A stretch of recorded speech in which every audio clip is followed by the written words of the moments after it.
हाँ तो अच्छा अनकंफर्टेबल हो रहा था इसलिए निकल गई ना घर से। फिर भाई पढ़ नहीं रही है, भाई घटी रही है। आपको रिग्रेट होना चाहिए कि आप शो में आए हो। विशाल, फर्स्टली मैंने कांग्रेचुलेशंस, आप ऑडियंस की नज़र में विनर है और ट्विटर पर आप ट्रेंड कर रहे थे। यस, कि विशाल को लाया जाए। What do you have to say about this? अब क्या लाया जाए, 2 ही दिन बचे हैं तो लाने का तो फ़ायदा नहीं है।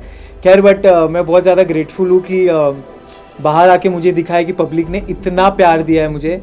और अगर आउट होके भी ऐसा अगर पब्लिक बोल रही है कि आप विनर हो तो भाई फिर तो आप जीत गए हो। उनका अगर दिल, पब्लिक का दिल जीत लिया तो फिर आप शायद जीत गए हो। एक है हल्का सा मलाल है दिल के अंदर, थोड़ा सा जख्म है कि शिट क्यों यार, नहीं जाना था मुझे, 4 दिन बचे थे, जीतना था, बट कोई बात नहीं। बट आपको लगता है, आपको अदनान ने आकर इन्फॉर्म भी किया था कि कटारिया की दोस्ती तेरे लिए सही नहीं है, फिर भी आप वही कंटिन्यू किए।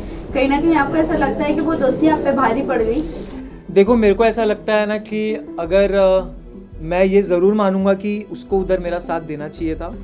अब जब मैं बाहर हूँ तो मैं इसके बारे में बात कर रहा हूँ। ज़रूर मानता हूँ, मैंने उसको भी बोला था कि मैं बाहर निकल के तेरे से बात करूँगा। बट जहाँ तक मैं बोल रहा हूँ ये चीज़ कि मैं अपनी दोस्ती एक इंस्टेंस पे जज नहीं करता। मैं अगर मेरा दोस्त एक बार गलत किया है तो मैं उसकी 10 अच्छी चीज़ें भी देखता हूँ, तो आई गेस वो एक को हटा के मैं 10 अच्छी चीज़ों को अपने साथ रखना चाहता हूँ। विशाल, उसके अलावा अगर मैं बात करूं, जैसे अरमान ने आपके ऊपर थप्पड़ उठाया है, उसके बाद भी वो घर के अंदर है, क्या वो सही है? आपको लगता है कि वो फाइनल में दिखने चाहिए? अगर मेरे हिसाब से शो चलता तो वो तो बहुत जल्दी निकल जाते और मार खा के निकलते।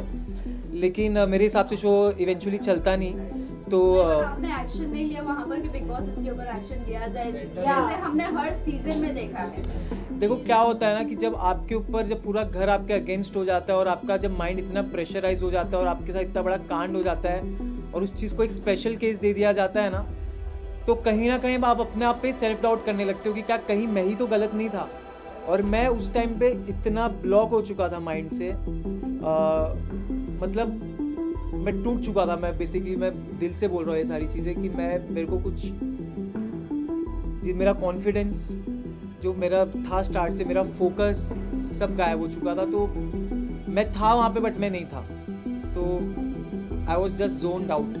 उसके बाद भी आपके घर वालों को बहुत सारी चीजें गलत भी बोली गई, अरमान ने गलत बोला है, उसको लेकर क्या कहना चाहोगे? खैर वो बात तो मैं इधर आके देखा, मैंने बाहर आके देखा। अगर मैं उस वक्त वहाँ पे रहता हूँ जिसने मेरे बाप के बारे में वो चीज़ बोली, तो मैं उसको ये चीज़ बिल्कुल प्रॉमिस करता हूँ कि वो बहुत ज़्यादा, जितना उसने मेरे को मारा उससे ज़्यादा ज़ोर से खा के और मैं घर में उसको मार खाता और मैं फिर घर से निकल जाता और मेरे को फिर कोई मलाल नहीं रहता।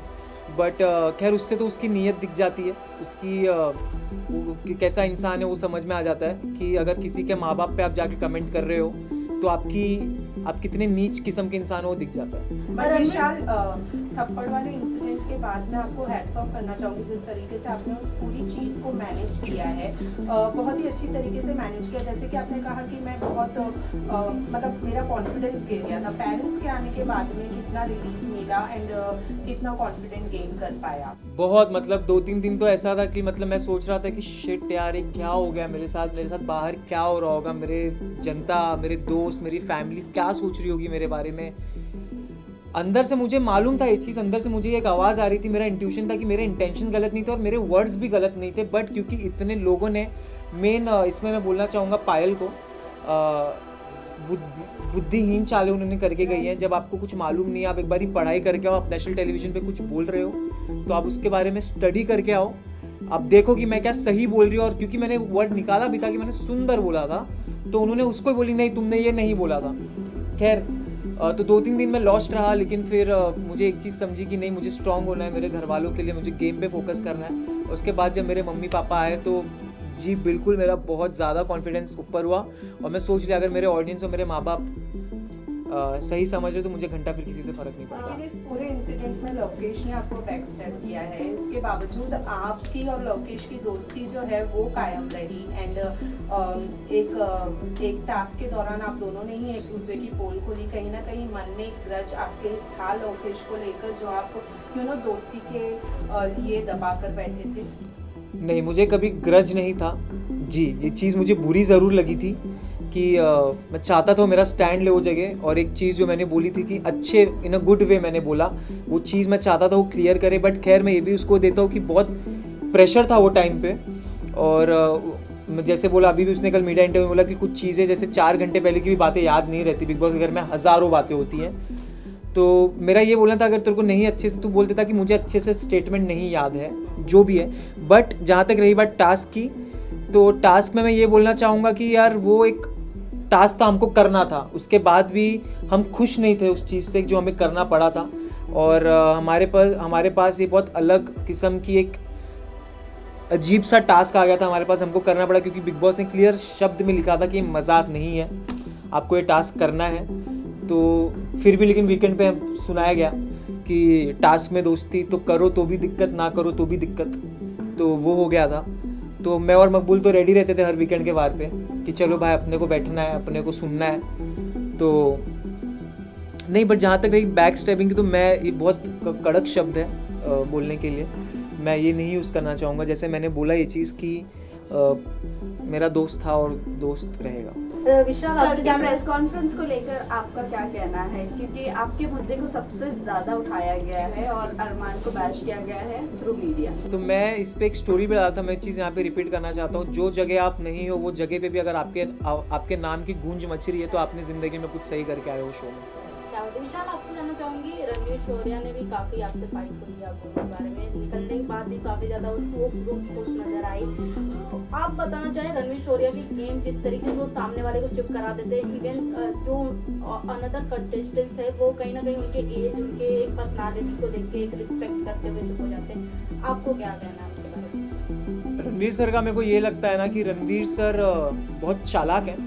वो सुमड़ी में इधर उधर की बातें करके निकल जाते हैं। हालांकि मैं उनकी बहुत इज्जत करता हूँ जिस हिसाब से वो गेम खेल रहे हैं, जिस हिसाब से उन्होंने टास्क परफॉर्म किया है, जितना ईयर का उनका एक्सपीरियंस है, उनका हार्डवर्क है, वो मैं रिस्पेक्ट करता हूँ। लेकिन आप अगर हम अब छोटों से एक्सपेक्ट करते हो इज्जत, तो क्या आपका ये फ़र्ज़ नहीं बनता कि छोटे भी आपके साथ एक नेशनल टेलीविज़न पे मेहनत करके आप उनको भी इज्जत दो?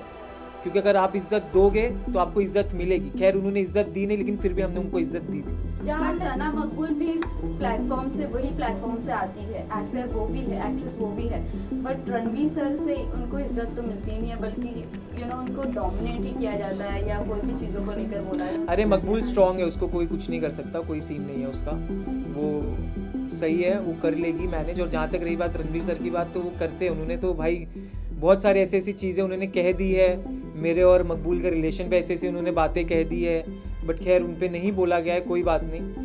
बट ऑडियंस देखिए, पे आते हैं, साई केतन ने जहां एक क्लिप वायरल हो रही थी, उन्होंने कहा इस ग्रुप के बंदों को उड़ना बहुत जरूरी है। इतने फ्रस्ट्रेट हो गए थे आप चारों के ग्रुप से कि जब वो आप तीनों निकले तो जैसे मैंने बताया कि वो ग्रुप काफी ज्यादा एक्साइटेड और खुश नजर आ रही थी, बट क्या उनकी तरफ से हमने गेम प्लान नहीं देखा? एक बात बताता हूँ मैं, क्या था? एक बात बताता हूँ मैं। Continue to this question, Sai ने निकलते कहा कि सॉफ्ट कॉर्नर, किस बात है सॉफ्ट कॉर्नर? Right. बताता हूँ, आप लोगों को हेट ही करते हैं। बताता हूँ, उसमें भी आऊँगा मैं। मेरे ख्याल से तो आप अगर ये सारी चीज़ें देखो तो एक चीज़ से ये समझ सकते हो कि भाई उनकी फट गई थी लिटरली। हम चारों से सब घर वालों की फटती थी कि भाई अगर ये नहीं जा रहे यहाँ से, इनको तिगड़म करके निकालना पड़ेगा, क्योंकि अगर इनको तिगड़म करके नहीं निकाले तो ये आखिरी तक नहीं हिलने वाले। और मैं ये दावे के साथ कहता हूँ, जो हिसाब से मुझे ऑडियंस का, जनता का प्यार दिखा है, हम चार तो नहीं हिलने वाले थे। बट बहुत सारी चीज़ें करी गई, ठीक है।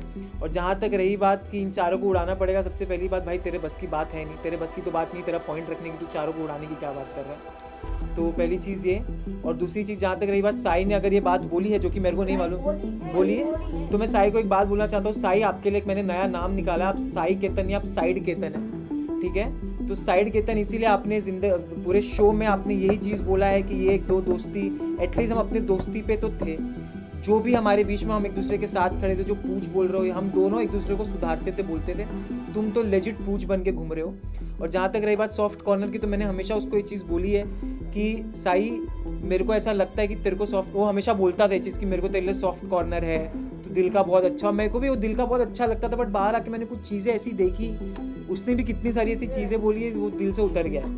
अरमान मलिक ने आपके कैरेक्टर को बहुत ज़्यादा असैसिनेट किया है, उनके बारे में आप क्या कहना चाहोगे? बाहर आने के बाद आपको चीज़ें पता चली होगी आपके फैमिली मेम्बर्स से भी। वो इंसान का कैरेक्टर, वो इंसान कैसे कैरेक्टर जज कर सकता है जो खुद कैरेक्टर लेस हो, जिसने खुद 2 शादी करके बैठा हुआ है? तो जो अपनी पहली बीवी का नहीं हो सका, वो दूसरों का क्या ही होगा? और उनके बाकी के बाहर की चीज़ों के बारे में तो मुझे जाना भी नहीं, क्योंकि मेरे को लगता है लोगों को ऑलरेडी सब पता है ऑलरेडी क्या सीन है क्या नहीं है। लेकिन इतना ज़रूर बोलूँगा कि अगर सबसे ज़्यादा बेशरम और दलीज इंसान मैंने मेरी ज़िंदगी में देखा है, कुछ में इतना बेशरम इंसान है अरमान मलिक कि वो एक चीज़ बोलता है, झगड़ा करता है, फिर स्वीट हो जाता है, फिर बोलता है। क्योंकि मैंने हमेशा ये चीज़ बोला है कि सारी चीज़ें उसकी कैलकुलेटिव रही है, और हर एक चीज़ भले वो झगड़ा हो, भले उसको क्या बोलना है, हर एक चीज़ कैलकुलेटिव है। अगर मुझे मालूम होता उसके तो मैं भाई उससे तो कभी मैं बात उससे तो खैर मेरे को बात करना भी उससे मेरे को गवारा नहीं है। विशाल मैं आपको Last question, बताना okay. विशाल कल के प्रेस कॉन्फ्रेंस के बाद अरमान मलिक ने कहा कि मैं नहीं चाहता कि लोगों तक ये एक गलत मैसेज पहुंचे, मैं ट्रॉफी जीतूं, तो उनको ऐसा फील नहीं होना चाहिए कि मैं एक गलत इंसान के हाथ में, भाई- गलत मैसेज नहीं जाना चाहिए। भाई टेंशन मत ले, तू वैसे भी नहीं जीत रहा है। डू यू थिंक ये पब्लिसिटी थी या हाँ। सिंपैथी गेन करने के लिए स्टेटमेंट? हाँ तो ऑफ कोर्स ट्रॉफी मैं चाहता हूँ कटारिया मकबूल में से कोई उठाए, बिल्कुल मैं ये चाहता हूँ। और जहाँ तक रही बात जो आपने पूछी कि उन्होंने बिल्कुल सिंपैथी के लिए कर रहे हैं, तो मैं ये बोल रहा था कि जहाँ तक रही बात सिंपैथी की, उन्होंने मेरे निकलने पे जब मैं इविक्ट हुआ तो उनके प्रोफाइल पे एक वीडियो आया जहाँ पे उन्होंने मेरे साथ डाला हुआ है, मेरा भाई है वेल प्लेड विशाल। आप इसी से समझ जाओ कि क्या ये हैं, क्या ये इनकी जो बीवी है बाहर पायल जी, वो उनकी टीम क्या कर रहे हैं मेरे को समझ में नहीं आ रहा है। अंदर भी वो इंसान क्या बोल रहा है। और मैं जैसे मैंने बोला कि भाई आप टेंशन मत लो, तुम वैसे भी नहीं जीतने वाले हो। लास्ट में निकलते हुए आप हक करके निकले थे अरमान को, दिल में क्या चल रहा था? विशाल इतने प्यार से हक किया था। प्यार से नहीं, खैर उन्होंने मुझे भूल चूक माफ़ बोला था निकलते टाइम जब उन्होंने मेरे को हक किया था, तो भूल चूक माफ़, ठीक है। तो खैर माफ़ तो नहीं किया हो मैंने उनको, बट क्योंकि मेरे अंदर इंसानियत है और मेरे अपब्रिंगिंग्स अच्छे हैं, जो उनके हिसाब से जो उन्होंने मेरे बाप पे कमेंट किया था, तो मेरे अपब्रिंगिंग अच्छे हैं। तो अगर वो मेरे साथ सामने से आ रहे तो मैं चाहता हूँ उनको मैं धक्का दे सकता था, लेकिन उसको मैंने बोला ठीक है मैं जा रहा हूँ, तुम मिल ले कोई बात नहीं। बट हेट और जो डिसलाइकिंग है वो तो मेरे दिल से कभी नहीं विशाल, मैं जाएगी। आपसे पूछना चाहूंगी, आप बाहर आके पायल के वीडियोस तो देखे होंगे, जैसे आपने कहा कि जब वो शो पे आई थी वीकेंड के बाद पे, तो उन्होंने आपको बोला कि एक माँ है, ऐसे कैसे बोल सकते हो। बट ये सब होने के बाद वो बाहर मीडिया को इंटरव्यू देते हुए नजर आते हैं कि हमें जो क्लिप दिखाई गई वो गलत दिखाई गई। इवन वड़ा पाव वाली की बात करें तो उन्होंने भी बहुत कुछ बोला कि हमें अनकंफर्टेबल होता है विशाल के सामने। हाँ तो अच्छा अनकंफर्टेबल हो रहा था इसलिए निकल गई ना घर से हाँ, फिर। बाहर आने के बाद वो चीजें वो लोग इतने मैनिपुलेट से बोल रहे हैं कि हमें जो चीजें दिखाई गई हमें उस नजरिए से हमने बात किया, बट अभी हम सॉरी बोलते हैं विशाल को, उन्होंने सॉरी भी बोला है, बट और फिर आके बाहर पलट गई ना। राइट। तो अभी पायल का जो डिवोर्स चल रहा है कि मैं डिवोर्स देने वाली हूँ, आपको क्या लगता है फेक ये सब जो हाइप बढ़ाने के लिए हो रहा है? हाइप बढ़ नहीं रही है भाई, घट ही रही है। हाइप उससे कुछ भी नहीं हो रहा, वो लोग उल्टा और गलत ही साबित हुए जा रहे हैं। जितना कर रहे हो उतना दलदल में फंस रहे हैं। और जहाँ तक रही बात चंद्रिका की, अनसेफ हो रहा था इसलिए तुम निकल चुके हो घर से, अभी तुम सेफ घूमो, तुम्हारा कोई दिक्कत नहीं है। चंद्रिका ने ऐसा कहा है कि उन्हें रिग्रेट है कि उन्होंने आपको सॉरी बोला है। आपको रिग्रेट होना चाहिए कि आप शो में आए हो, बस उससे ज़्यादा कुछ नहीं बोलूँगा मैं, क्योंकि वो बंदी का ना एक मुद्दा था ना एक स्टैंड था, अपने पॉइंट्स पे क्लियर नहीं थी, अपने ना कोई किचन है, पट्टी है, मेरी आंखों पे पट्टी है, ये है वो है, बस उसमें ही लगी थी। और जहाँ तक रही बात, मैंने उनको हमेशा रिस्पेक्ट से ट्रीट किया है। उन्होंने मेरे कैरेक्टर पे काफ़ी सारी चीज़ें बोली जबकि वो इन्वॉल्व भी नहीं थी, फिर भी उन्होंने जब मुझसे माफ़ी मांगी तो उनको मैंने 2 सेकंड में माफ़ कर दिया। और अगर बाहर आके वो कर रही तो भाई वो उनके ऊपर है, वो उनका माइंडसेट है।